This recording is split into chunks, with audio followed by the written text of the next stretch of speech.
Yo, Vegas lights shine bright, bad boys sitting pretty. Michael, Steve, Rob running things in Sin City. Podcast blazing truth, rhyming hard and witty. Three kings on the mic, Vegas life gets gritty. Matt Michaels dropping bombs, quick wit, no filter. Sin City's own, blending gold with the silver. Steve taking notes, every word's a thriller. Rob's on the tracks, beats cold like a chiller. Bad Boys a podcast, raw truth they broadcast. Speaking facts so fast, haters coming dead last. Las Vegas legends, three amigos top class. Mic in hand, setting fire, never outclassed.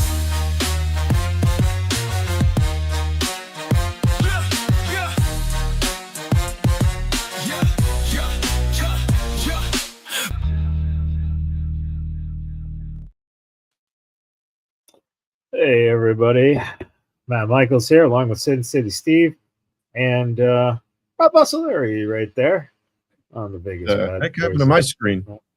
I don't know, man. You had a perfectly fine screen and your background was up, and then all of a sudden you came up on a second screen with a green screen. So anyone who wants to put penises behind Rob, feel free. That would be nice. All right. No, I think we're obviously dealing with a fucking clone situation here because, yeah, dude, I saw two of you and, yeah, now I just see one and your camera shits off. Yeah. You are not real. It's fucking AI. I'm real. I'm a real boy.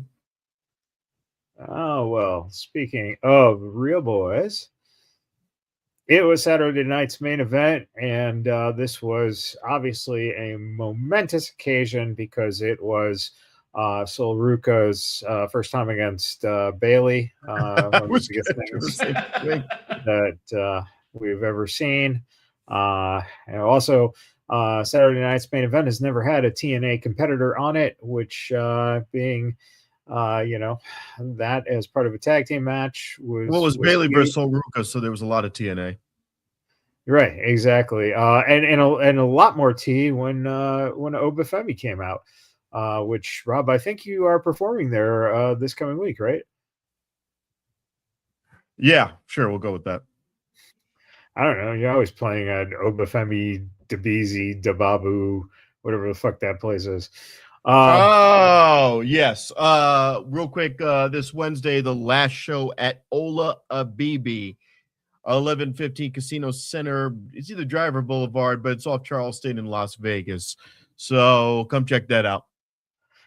This guy will be there. That's for sure. This is also Rob's drug dealer. So, well, you know who was actually a regular guest was Sabu. Great. Well, happy belated heavenly birthday to Sabu, which was on the 12th. And of course, thank you, John Cena. This was a huge match here for John Cena versus Gunther. Jesus. A nice little throwback to these young bucks, talented young bucks, unlike the other ones. Now, Cena did confirm on Kimmel, he said, 23 years of performing WWE, and we're down to our last date. It's been a crazy year where I can announce like 15 months in advance that I'm going to retire.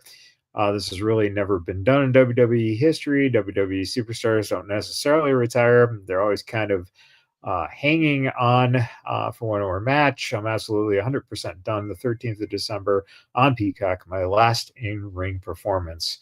And as such, he got choked out, and Gunther let the fans have their anger at him. Just so many different moments here, post-match. We got the bowing by Cena. We got, of course, the goodbye salute. The sneakers and the bands left in the ring. You could hear one of the boys ribbing them and saying, "Take off the jorts, leave the jorts in the ring too." Jesus. A passing of the torch, symbolically, where John got both titles on his shoulders. Same thing that he did for Hogan way back when. Come on.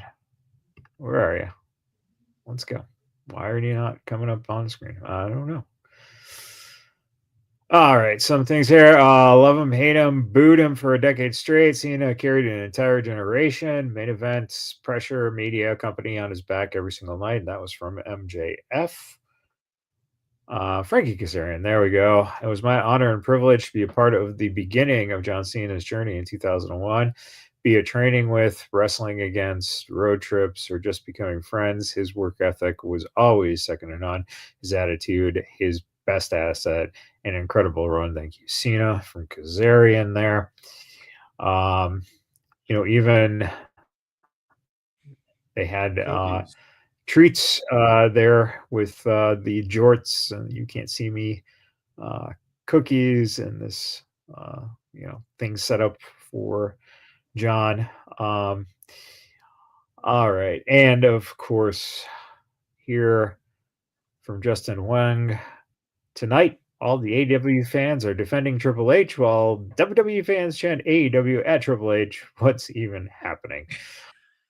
And one final thing before we start talking about it. Fun fact, first wrestler to beat John Cena for a championship, Carlito. First wrestler to beat John Cena for a world championship, and the final wrestler to beat Cena for a championship. Edge and Dominic all were members of the Judgment Day. So there you go. Okay. Now, the match actually happened. Indeed. What do y'all think? Anyone? Well, I personally would not have had him go out losing, but that's just me. Given the fact that that was the path that obviously John wanted to go down, I think that him actually having that smile of realization that hit his face right before he sheepishly taps out, that more than anything conveyed a message of, okay, I'm at peace with this. It was great. It would be easy for me to sit here and just to shit can it and speak all kinds of hyperbole, but the fact is everything that they did worked. And even with him finally giving up after 20 years of saying never give up, he knows when it's time to give up. Yeah. That's the whole point of the giving up. Yes. Rob. Everything that happened last night was contingent on the following day, Gunther selling it really well. And on Monday Night Raw, Gunther sold it really well. He established his dominance. He walked in the ring. He left, came back in, did another victory lap, left, came back in, grabbed the mic one more time and said, I made him tap like a bitch. If you're going to pass it off, the guy has to be a heat magnet and he's got to be dominant. And Gunther is a heat magnet right now, and he's dominant. He's going to be a good future champion, and he's going to earn the responsibility given to him by Cena. Okay, so one of the things that I think really just makes absolutely no sense is this whole idea that, Sting had a better send-off. Okay. One of the big reasons is that Sting, what was he, 62? Something like that? Something like that. Was an active wrestler for 5 years during that whole time period, right? What fans seem to be forgetting is that John Cena was exactly what they hated. And that was the guy who shows up, works a month, and then disappears for 10 months. He'd been doing that for somewhere around 6 years. So for any of this to get this, he shouldn't have lost and all that shit, the honest answer is the guy has not been a consistent active wrestler. He's a movie star. That's what he does. And the fact that anyone is upset, I think, again, one of my favorite things about pro wrestling is how everyone loves to say, oh, it's got to be wrestling, right? It's got to be wrestling. They got to be fighting and blah blah blah. Well, the fact of the matter is that everyone who says that about wrestling, who loves wrestling, was just crying about how, well, it's just a show. They should have let him win. What the fuck? But you know why that is. You know why that is. It's the same logic I used when we were arguing about the readiness of Jade Cargill. If you're going to promote it a certain way and then take a swerve, if you even want to call it that, you're going to get people naturally pissed off. You built up the expectation, you built up the hype, and you went into a scenario where no one was chanting Cena sucks. So, this is going to happen. Fans are fickle. The IWC are front runners all the time. So you're approaching it logically, and you're approaching it from a business mindset when there's emotion involved. No, but it's very simple. That's the thing. The thing is that the emotion that should be involved are the same ones who for a decade was, this guy needs to fucking go away. We fucking hate this guy. He's horrible, etc., etc. Now it's like, and the thing that pissed me off the most is seeing guys who have a little knowledge complain that, oh, the poor fans who paid all this money to be in there. Yeah. What the fuck? Who fucking cares? If you are Steve, if the Pittsburgh Steelers are in the Super Bowl and you paid fucking $5,000 to go see that game and they lose, that's the chance you take by paying $5,000, right? This is true, but Absolutely. But this is the other argument: is wrestling. Now you're going to tell me it's a scripted thing, and therefore we should only do what fans want to do because. Well, I mean, technically, the NFL is classified as entertainment, so I mean, it's scripted too. Yeah. Well, when they had the Chiefs, when you take away all the refs in the Chiefs' favor, now they don't even make the playoffs. It's a big difference. So don't ever tell me that sports, wrestling isn't a sport. No, football isn't a sport by the logic of 90% of the I hate wrestling crowd out there. Yeah, of course not. But for it to be such a powder keg for like was said, you got people who just fucking hate Triple H. And it's, it's like, well, why? Why do you hate Triple H? What has he done? Should he have been surprised? Who? Triple H? No. See, Steve, you're see, Matt, you're very logical, and logic does not work with emotion. Right. It doesn't. You hyped up the emotion standpoint, and you made the guy the ultimate babyface, 100% loved, and you did it with a purpose in mind to go, all right, well, Cena's going to be gone on Monday. I need to plan for the future, forgetting that all these people are expecting the most sugary win. They wanted Rocky 4. You gave them Rocky 6 or Rocky 5. They also wanted Cena to be the ultimate heel fucking 10 months ago. That exactly. Again, your brain is going to logic. It defaults to you've got that emotions button ripped right off clean. You're like, there's no emotion in wrestling. We don't build up heels and baby faces. The math says, fuck the math. The math 10 months ago was Cena went deadpan. I want deadpan. Now the emotion is Cena's a baby face. I want sugar to come out of his fucking nipples, We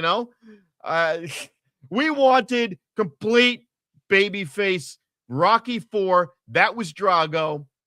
And you let Drago win at the end of Rocky 4. That's what that was. Yeah. And it's fine. It makes sense long-term storytelling. You needed to build Gunther up, but don't be surprised when an arena full of babyface fans who were groomed by Triple H to have that reaction turned on the fucker. You see, Triple H set himself up for that. There's no doubt in the universe. Apply your math to that. Triple H set himself up. It has nothing to do with that moment. It's everything to do with that. That is internet marks that have been pissed at Triple H ever since it's the crowd that continuously says, well, they should bring back Vince. Wait. Were you angry at my original critique of Jade Cargill going directly to the main roster? Angry? You thought it was a mark? Oh, I thought she just needed polish. It wasn't angry. But my logic then was, again, Triple H said she was ready. So I am going to follow Triple H. Triple H said that this is the greatest guy ever. They ran vignette after vignette after vignette. They never said she was ready. They just introduced the character onto television. They introduced the character onto the main rosters, indicating no. And then they brought her over to NXT and put her on a throne and didn't even interact with any of the NXT people. In fact, you didn't even have, with regards to the Cena match, you didn't even have a scrum and you didn't even have a mic exchange between the two guys. You made this a foregone conclusion by the way it was scripted and framed that this was a babyface, solid, in the bag match where Cena gets to have a cake and get his roses and everything is a pure win. And then the fans didn't get their dopamine hit. That was it. It was set up for that. Now, your brain is, again, the Matt Michaels brain wants logic and math, but that doesn't equate when you set it up for emotions. Right. That's it. But you forget you're not wrong. But you forget one thing, and that is if anyone here should have emotion attached to this, it's the person who was in the wrestling ring with John Cena in 2000 being trained by the guy. So I know John to an extent. Sure. And the fact of the matter is that this is exactly what John wanted to do. Sure. That's There's fine. No other way to put it. Other than the same people who are putting up the shots of Cena should go to AEW to end his career on a high note. Well, all of that is stupid. All of that is silly. John Cena is like Derek Jeter on the Yankees, or even though he did flip Michael Jordan on the Bulls for the majority of his career, he doesn't belong anywhere else. He was a team player. He bled for that promotion. He knows. I object to that. I object to that because everyone knows that Michael Jordan truly was a baseball player first and foremost. I think that you are absolutely wrong bringing up him in this conversation. No, I mean, look, it is what it is. It's the same old thing. Triple H, and by the way, Triple H has the chops to take it. He's going to take the abuse on it, and he'll just chug right along. Let's not act like he's sitting in the back crying. He's rubbing his eyes with $100 bills. He'll go on and piss people off down the road. Again, he'll find another way, and everyone will gripe about it, and then they'll keep watching the product.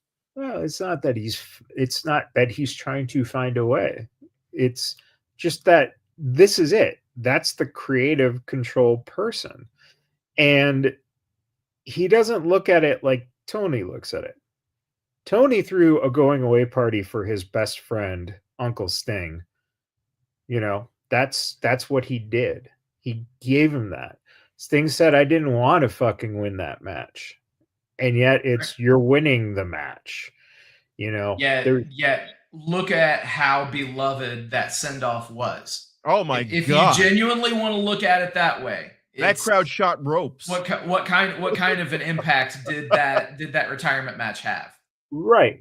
But for a guy who also, again, was 15 years older than where John is not anything other than a wrestler for, all intents and purposes. That's what Sting has been and always was.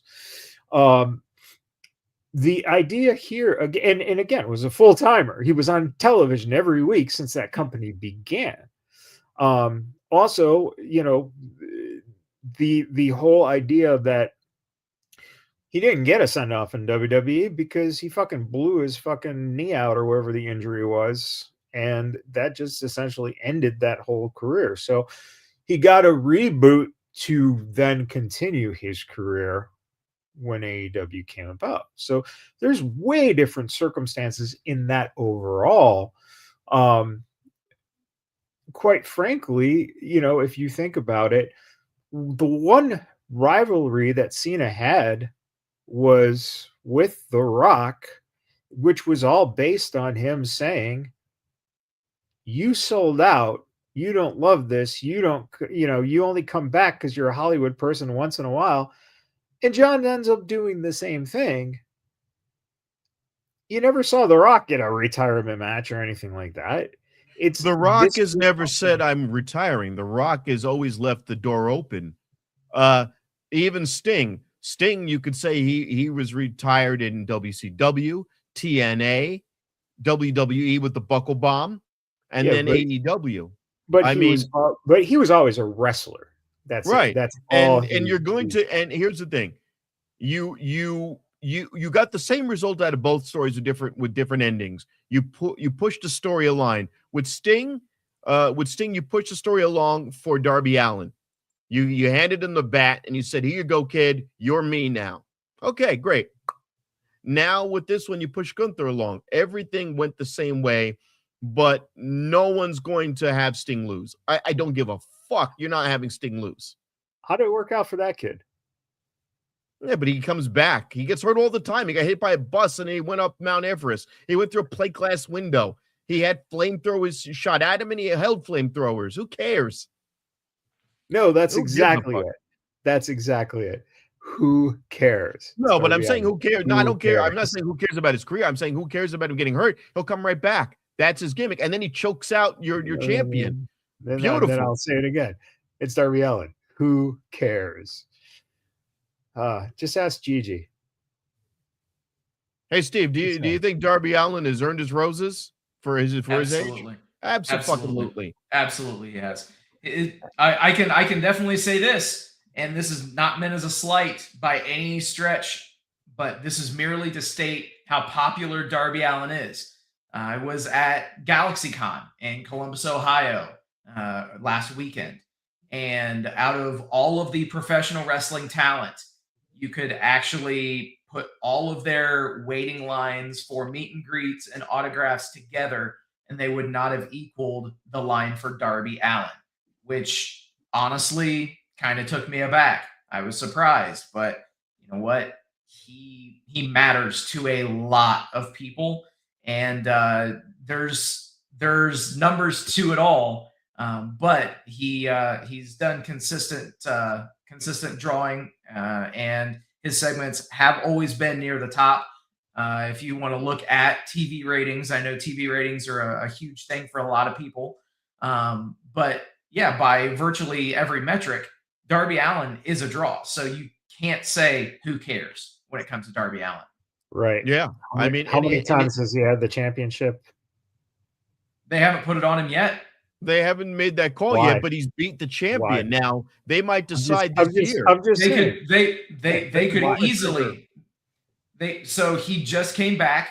He just came back from. No. I'm not talking just. I'm not talking just. I'm saying why haven't they? In the 5 years of this company, 6 years of this company, why haven't they? If he is a draw and ratings guy, why haven't they? Why has John Moxley had that belt longer than fucking wood fucking meme dick shot? Okay, because of Koki McGee. Koki McGee wanted to have big juiced John Moxley come out there, and the fans like Darby Allin. It's the same reason why they took forever to put it on Daniel Bryan. Daniel Bryan was considered a B+ player. They wrote it into his storyline that he was a B+ player, and then the overwhelming audience approval forced them to put the belt on him. That will happen. That's just ridiculous because Daniel Bryan was already established. A couple people were never established. So I do want to just make one comment really quickly. Obviously, you mentioned John Moxley's title reigns. It seems like John Moxley has been the the safety blanket for Tony Khan. Anytime that things have gone sideways in that promotion, or things have not gone in a particular way that they had assumed they would go, they've put the championship on Jon Moxley, and they've let him kind of run with that through uncertain times within the company. He might not be the GOAT, but he's the go-to. He is absolutely the go-to. And realistically, it would not surprise me if they, in 2026, if we don't start to see the Darby Allin push and actually send him up the card. He's held the TNT championship twice, but he's not held any other championships within the promotion. So realistically, he could be positioned as an upper mid-carder and even approach on that main event scene by the end of 2026. It remains to be seen. Agreed. And the reason why they didn't, I mean, you had a year of MJF. You're not going to take the belt off MJF while he's so over with the crowds and feuding with so many other people. You're not going to take the belt off of Moxley on that first run that he had when he's feuding with Jericho. They had some good people. They had some duds. You're not going to take it off of Swerve Strickland while Swerve Strickland was so over. There was some people who were bigger, more heavyweight guys, but they were also really good on the mic. Darby Allin needed some mic skills, and he needed a rub, and he got the rub from Sting. I'm not trying to make a pun right here. Everything went the way it needed to, and now it's worked. He beat Jon Moxley. Moxley put him over. Now, 2026, you could give him a belt. Maybe, I wouldn't say in the first half of 2026, but secondly, the second half of the year, you could definitely see him poised to take a belt over the summer. Yeah, absolutely. Okay.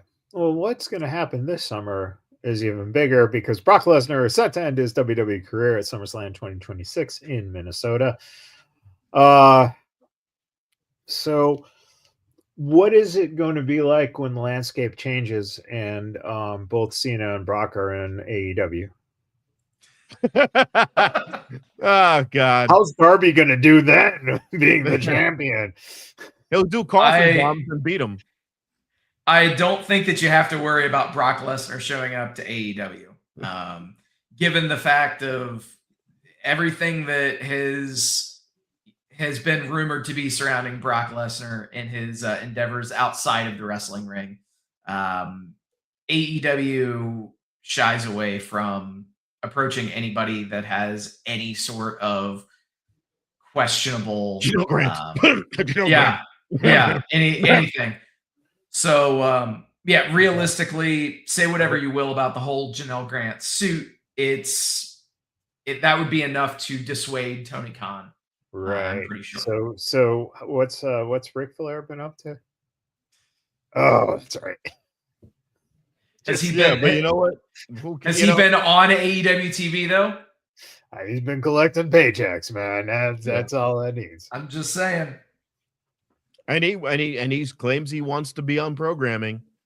You know, if they give him if they gave him an opportunity to run a faction, even if he did it from, just pre-recorded vignettes, I think people would be happy to see it.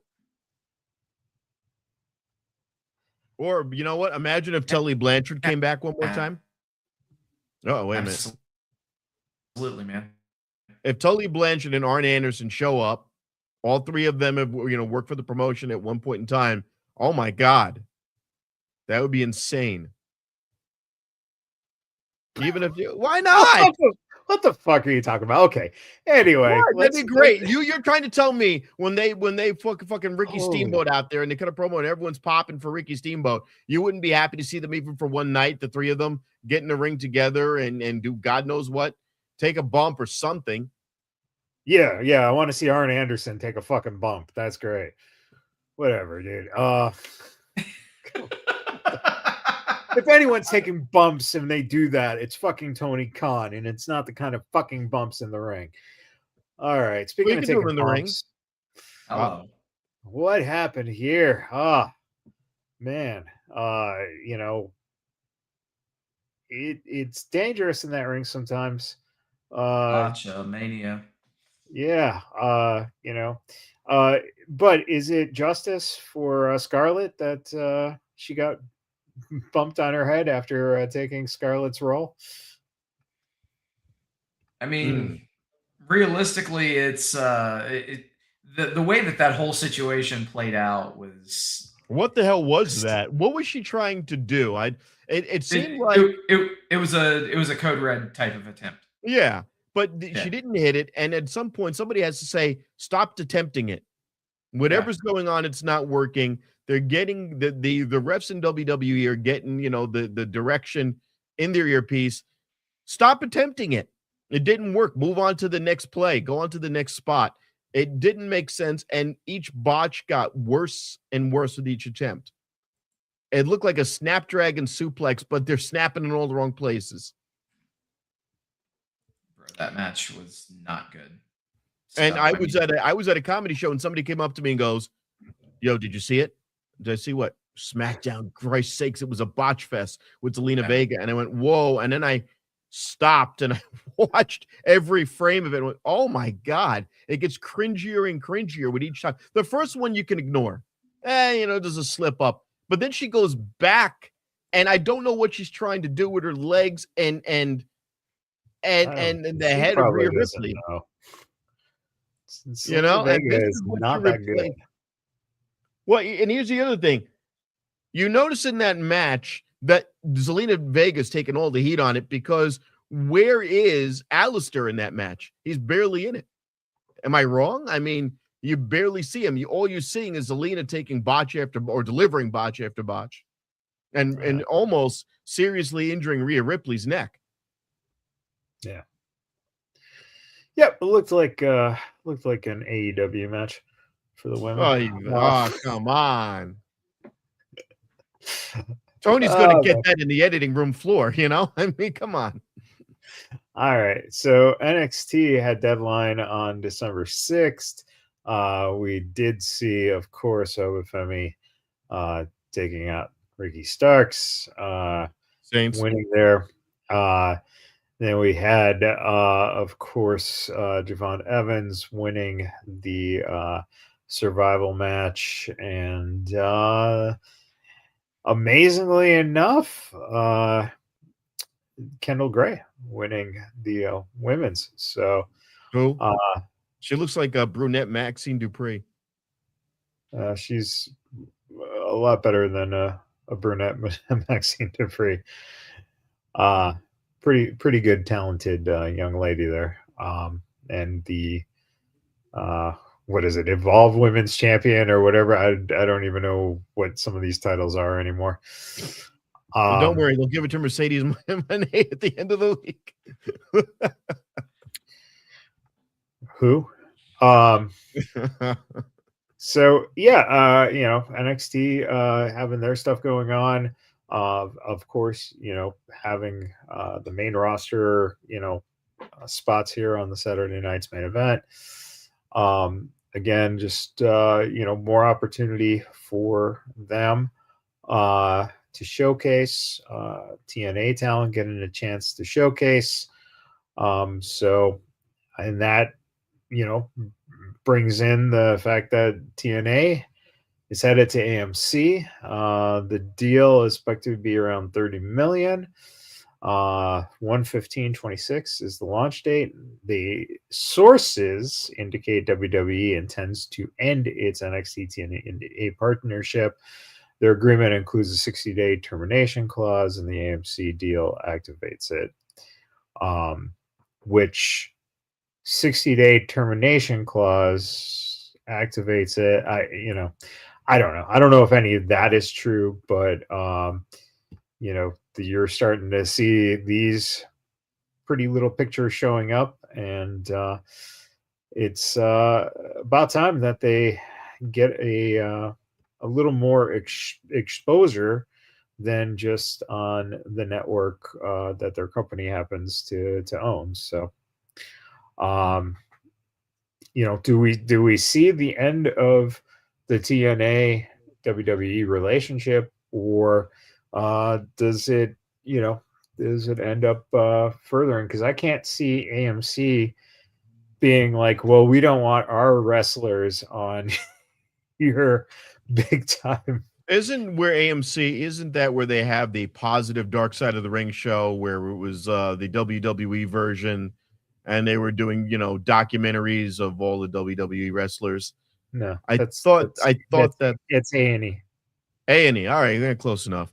At the end of the day, you're not going to have a Leon Slater match and still try to cross promote as well as they do. It's been a boon for both companies.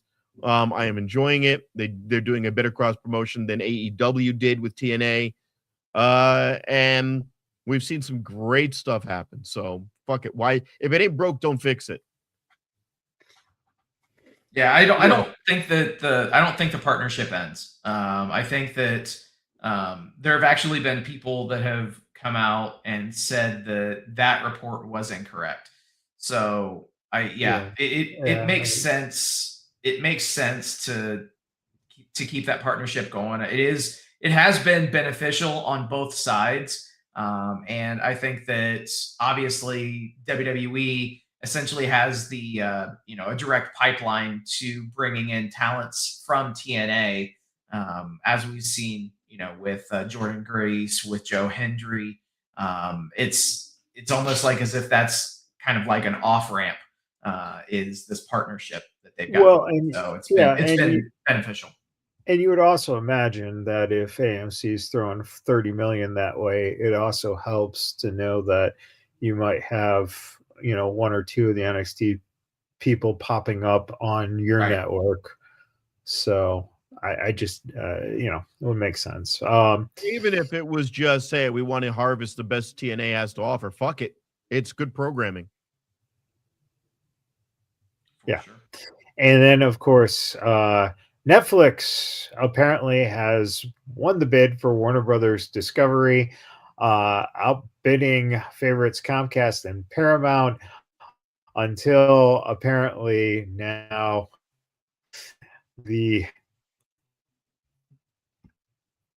oh my gosh, come on.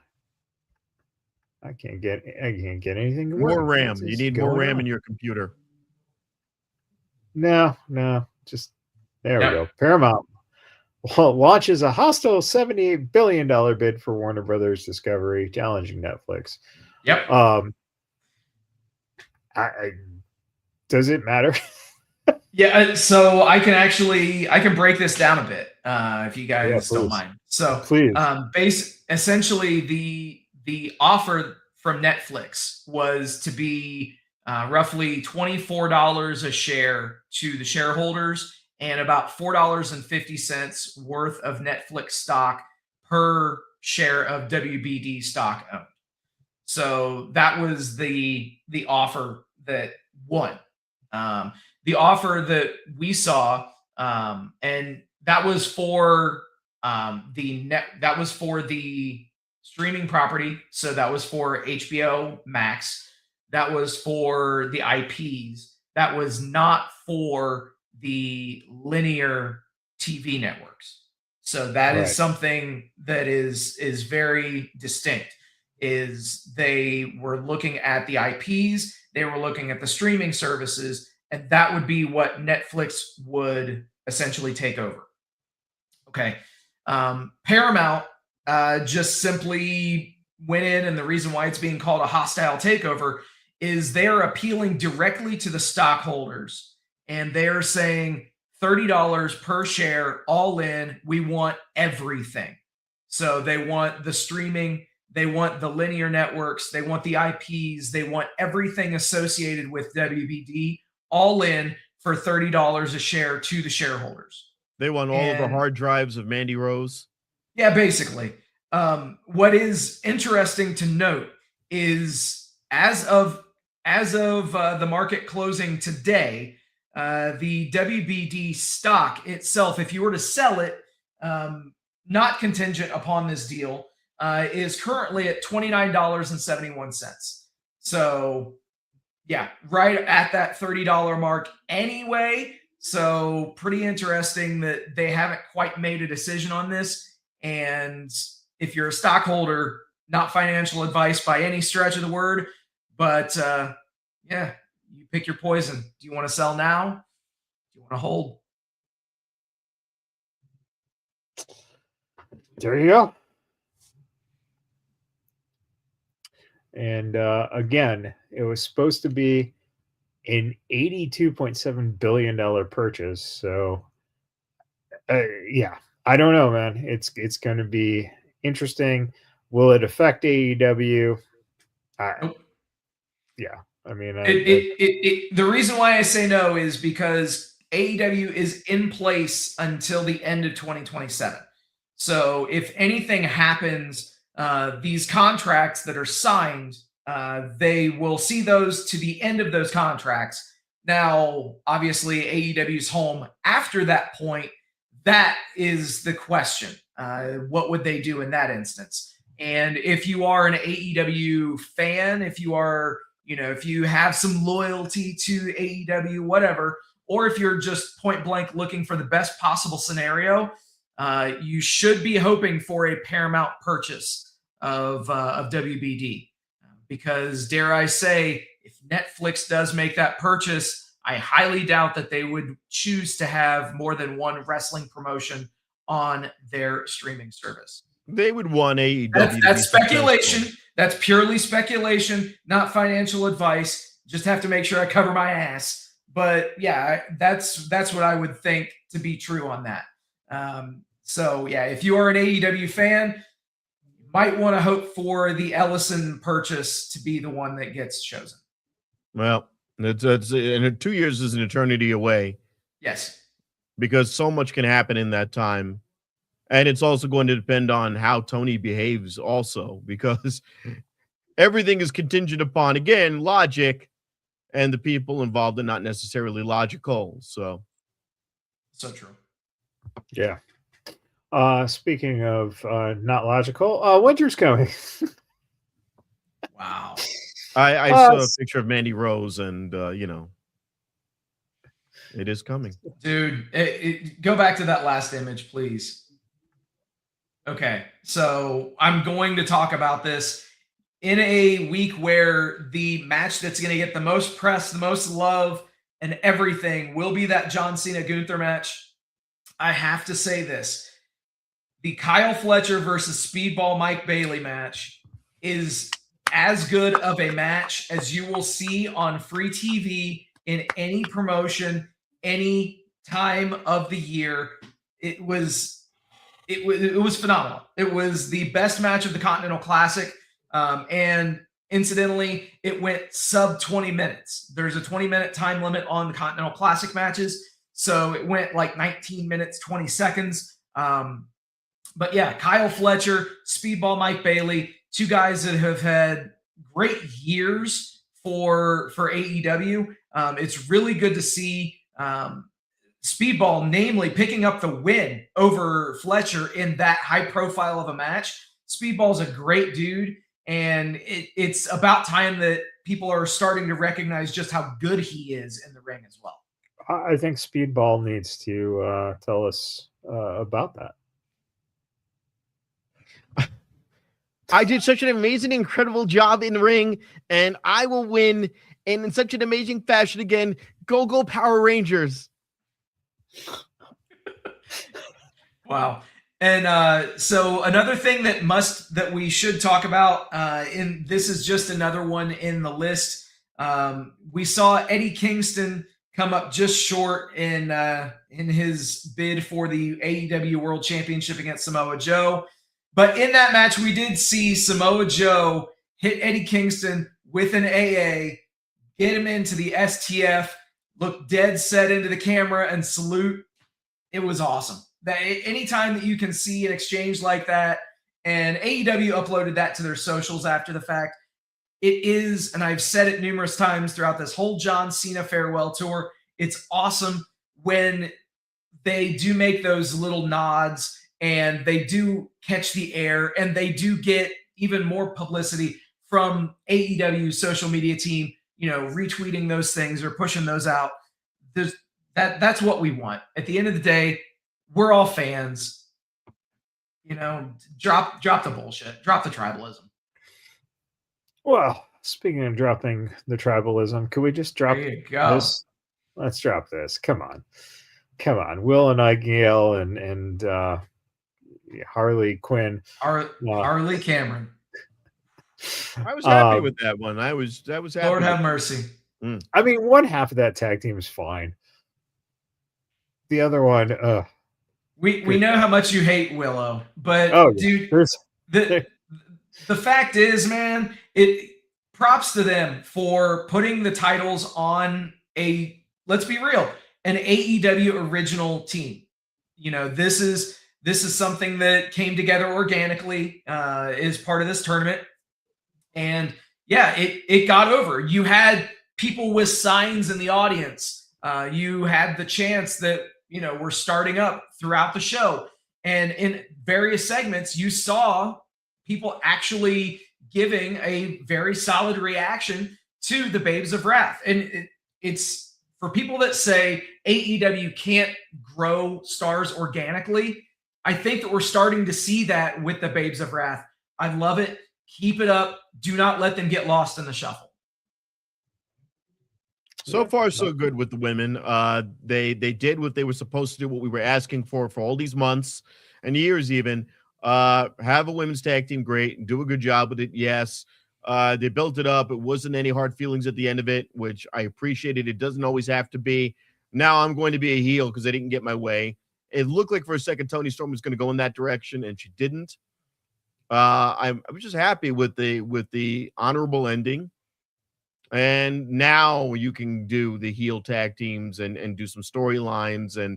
But Harley Cameron getting her finisher out there and then Willow Nightingale getting the hot tag. Fuck yeah. Why not? They wrestled well. It was a good all-around performance. Yeah. And some shocking news. Deonna Purrazzo won the first ever ROH Women's Pure Championship. Didn't she win that in TNA when they had it? Well, this is ROH's first one. Yeah. I guess the most shocking news is that she's still under contract and pretty much is around.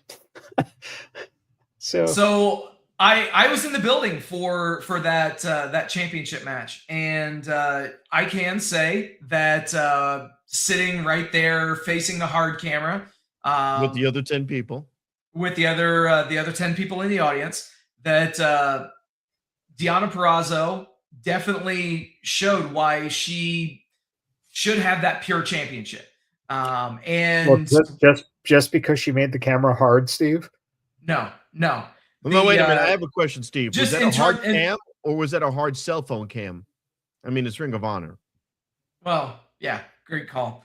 But no, they brought the full on rig, man. Yeah, the whole Deonna Purrazzo title win. She actually kind of cracked a little bit because obviously this was facing away from the hard cam, so she didn't show that to the viewing audience. A pretty decent portion of the crowd were chanting to her, "You deserve it." She overheard it, and there was a little bit of a stunning kind of a realization of, holy shit, this is awesome. But then obviously she had to get it right back together, and then she turned her face to the hard cam again, and she was the heel, so she had to heel out for the camera. It was a really cool thing, but something very cool to see when you can tell somebody really, really wants something to happen and that it means a lot to that person. Yeah, I think what we actually heard was...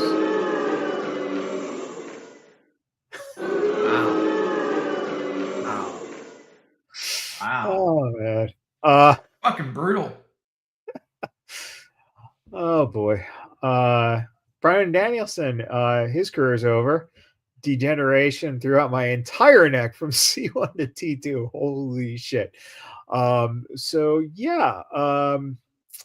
So glad he came back and so glad he wrestled. Good for him. What a fucking moron in terms of just putting himself at that risk. At any point, he could have been paralyzed. And thank God that didn't happen. I hope he just does not continue to try to get cleared, because as great as he is, as wonderful as a person he seems to be, you don't need to be doing that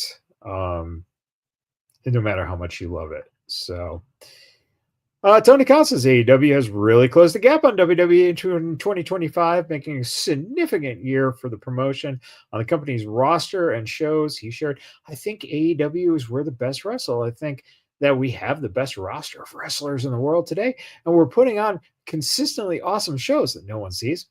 Khan emphasized that AEW's growth isn't just about talent, it's about building a global presence. AEW's on now in over 150 countries, and we've built this AEW Wrestling League, into something where they watch it all over the world. And I'm really proud of that. Daddy's not, but I am. Looking ahead, Khan's vision is clear. While he admits he doesn't have a crystal ball, but he does have an 8-ball.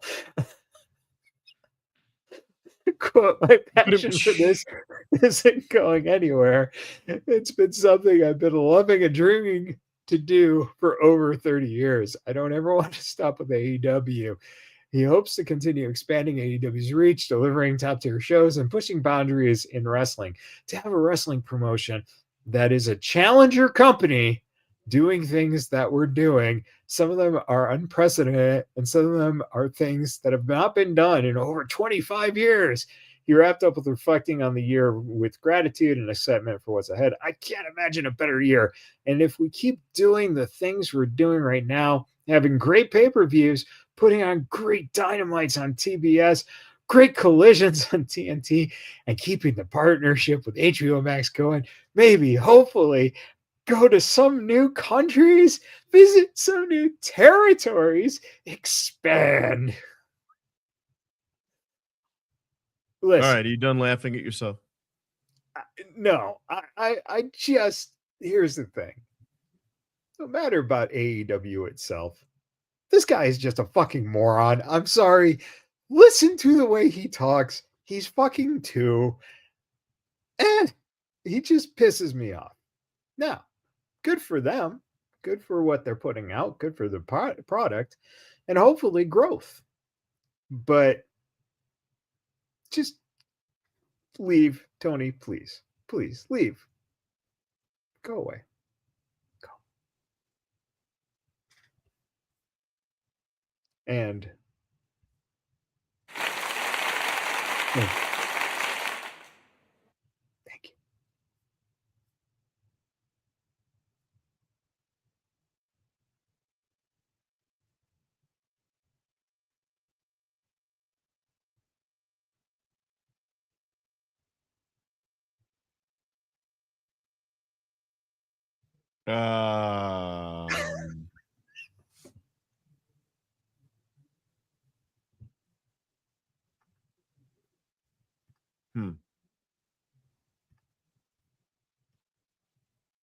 All right. Okay. Is this the time where Steve predicts how fucked up AEW is going to be next week? Sure. Hit the drop.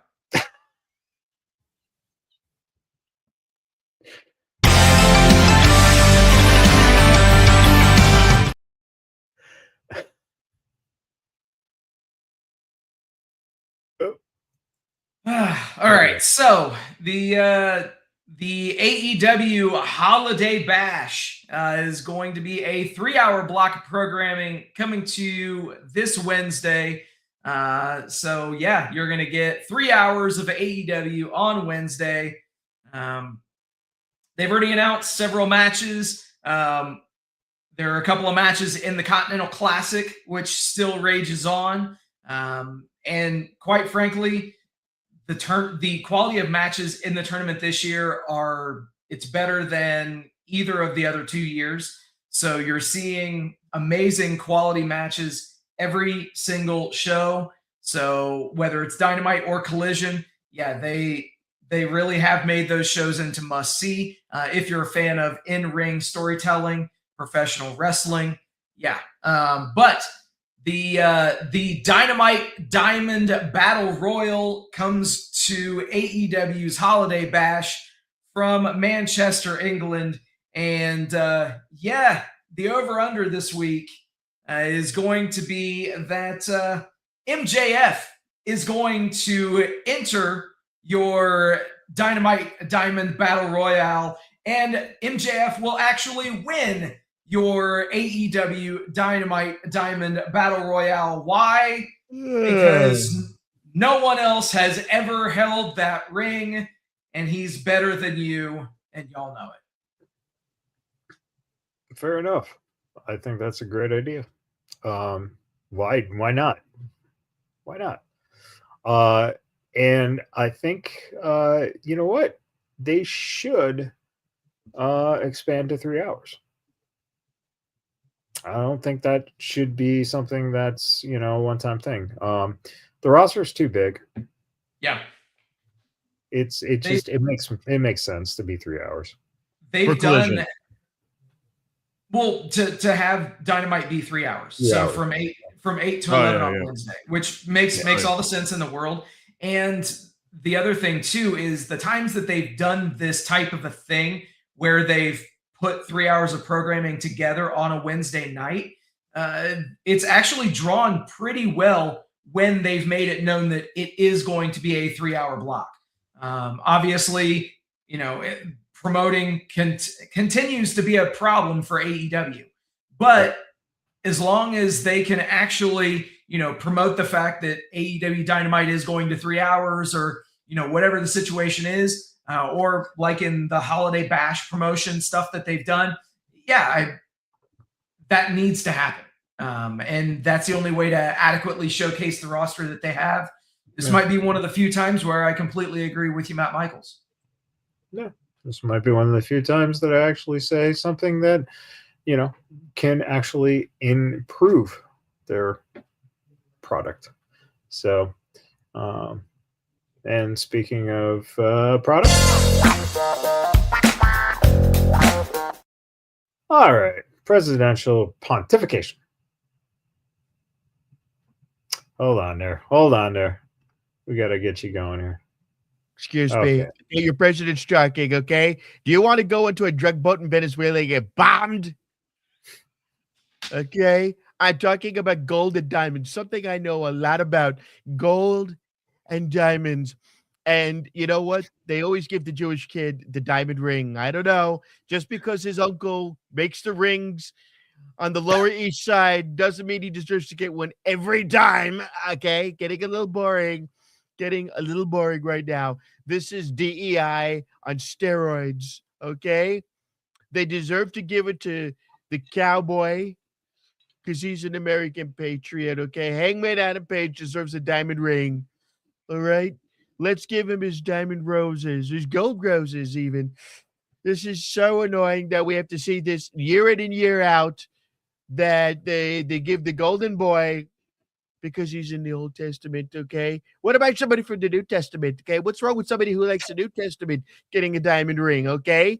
They wrote a lot of good books in that New Testament, and one of those guys should get the diamond ring, okay? He's got 3 or 4 already, and to be honest, a lot of those are gold-plated. They're not even real diamonds, okay? It's a different ring every time he puts it on. If you look at the camera, every time, because you're not going to put a diamond ring in your jack, okay? That's going to cut. That's going to cut deep, okay?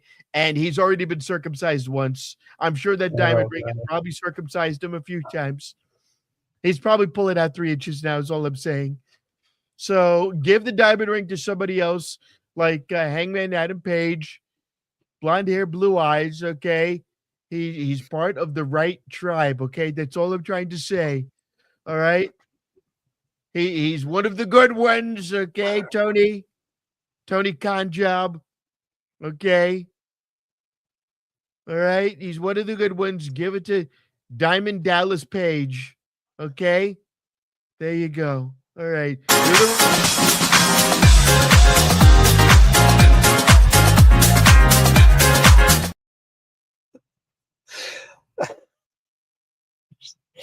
Wow. Okay. So internet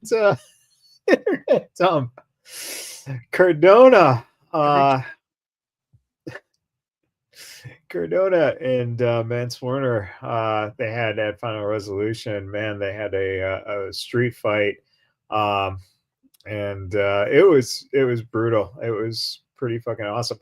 TNA now has had some pretty brutal and bloody matches for them saying they weren't going to do bloody matches after what we saw here in Vegas. So that's kind of encouraging. Speaking of encouraging, Cross just taking out Matt Riddle and MLW. Pretty awesome to see that.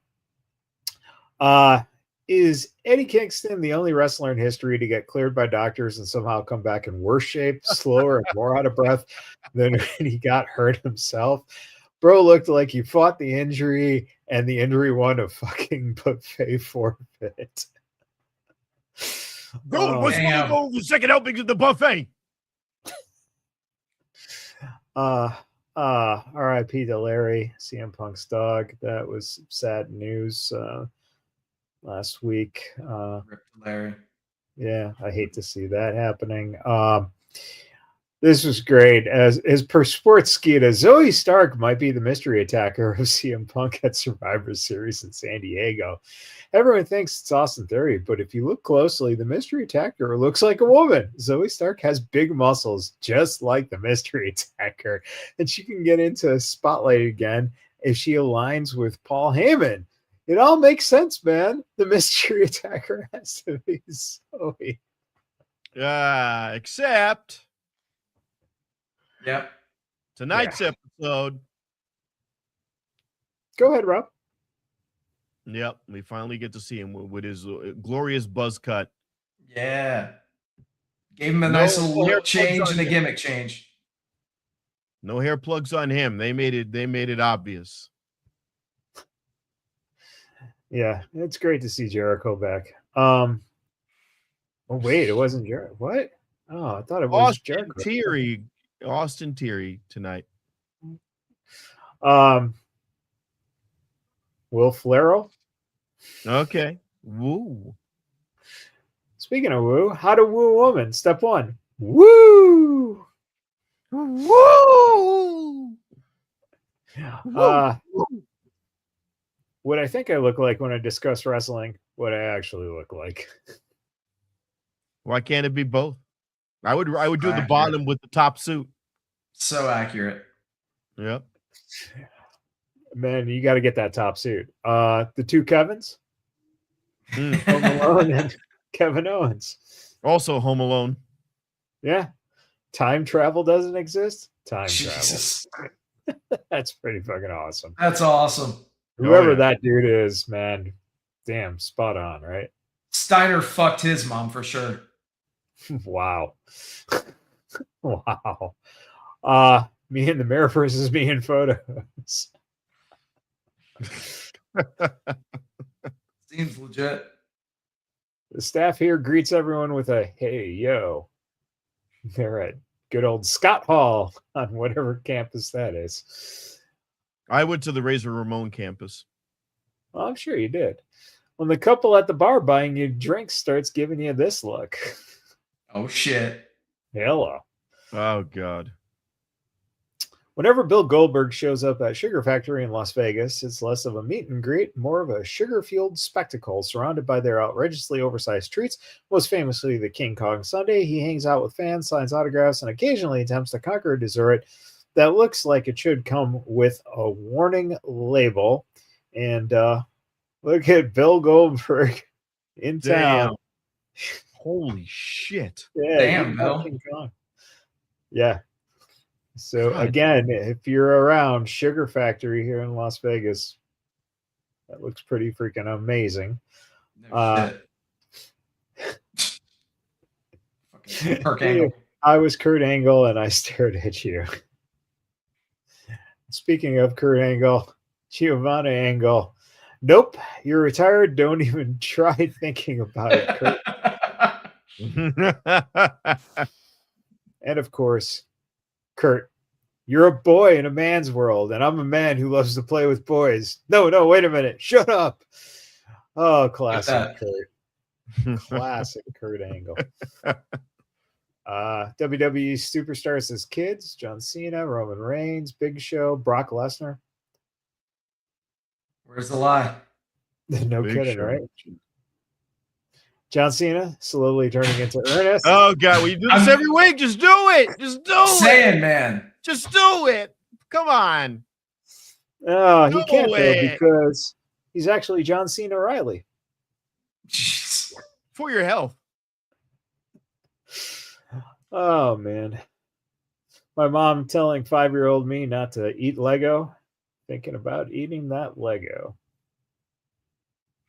And of course, it was John Cena Retirement Eve. Don't forget to leave out your jorts and wristbands for. Wait a minute. Mr. Those Cena. shorts look like they came from AJ Lee. Hello. Maybe they did. Of course, the John Cena Christmas tree. Some fan put that together. Pretty freaking sweet. Tony John Cena tapped to Gunther in his last match, and people are pissed. Hold on. You're kidding me, right? I mean, Jesus Christ. That's part of the business, Con. Okay? You got to look out at the lights. That was you, Tony Soprano, huh? Con, you got to go out looking at the fucking lights, all right? What are you getting all fucking worked up for? The fucking guy's supposed to lose. Jesus Christ almighty. I'm going to go out to the bada bing now. The fuck out of here. Give me agita.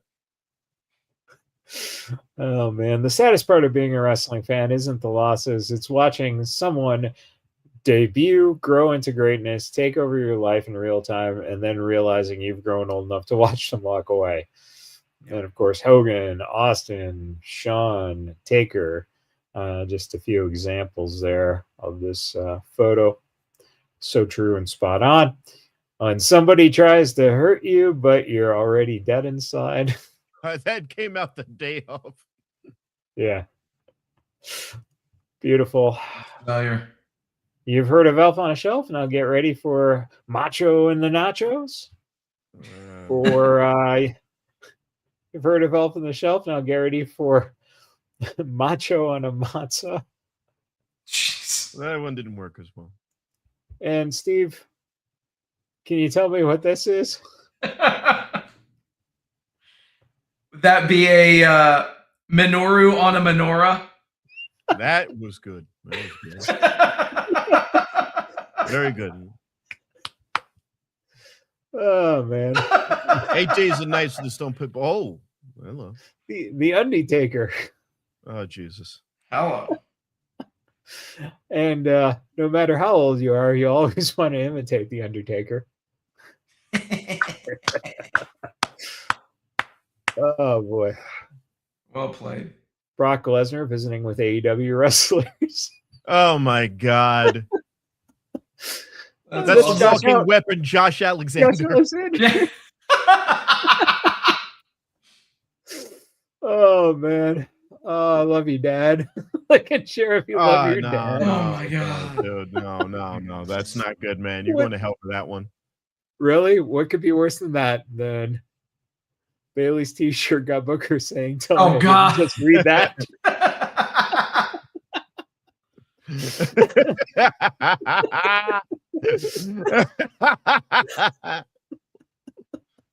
That's awesome. Oh God.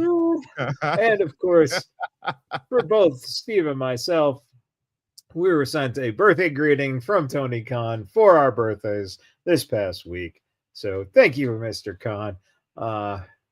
We had wonderful birthdays, and unfortunately, there was no 8 balls around. So, well, currently, I am going to be going on a trip to Venezuela because I hear they have better snow there than in Las Vegas and Mount Charleston. Hey, that wouldn't surprise me. But I do have to say thank you to Tony Khan for giving me Jon Moxley versus Konosuke Takeshita. Being there live was awesome. So thank you again. Speaking of being live, I know that we're about ready to wind it down, but John Cena is keeping busy. His WWE retirement is done at this point, but he's already booked for the Fan Expo in New Orleans and the MegaCon in Orlando. The New Orleans Fest is in January. MegaCon is in March. So John Cena is he's going to be a mainstay at these actor celebrity conventions. So check that stuff out. Yeah. All right. What do you got going on, Rob? Well, at the 22nd, next Monday, I will be at the Bonfire, 610 East Naples Drive for Mistress K's show. So it'll be a Christmas Eve type show. There will be another show that week, time to be determined. I will be posting that all on my site at Vegas Trump Guy. So 2 shows next week for certain. On Sunday nights, we will be the Four Horsemen, that is, of comedy. We will be on West Charleston, I want to say 6310, the Neighborhood Bar, for a new feature/open mic show. So you'll get to see your Four Horsemen featured, which will be myself, Lex Las Vegas, Mike Stiggs, and or J-Dab, or the comedian Khalil Mack. Khalil, we had a hard time getting him to show up. But all are welcome. If you want to see some great comedy, the food will be served by Black Tacos. They will be in the house serving some great food, Mexican and Italian food. So come out. It's a free comedy show, but you got to pay for the tacos and the beer. Okay. Steve, tell us about the tacos and the beer that you're serving up. Exactly, man. Well, I'm not serving any tacos or beer, but I do want to say thank you to everybody for hanging out with us tonight. Thank you for liking, sharing, subscribing, doing all the stuff that you guys do. We appreciate each and every one of you. Also, very special thank you to all the brave men and women serving this country, whether you're doing it on lands foreign or domestic. Thank you for doing what you do so that we can do what we love to do. And last but not least, repsports.com, reppsports.com.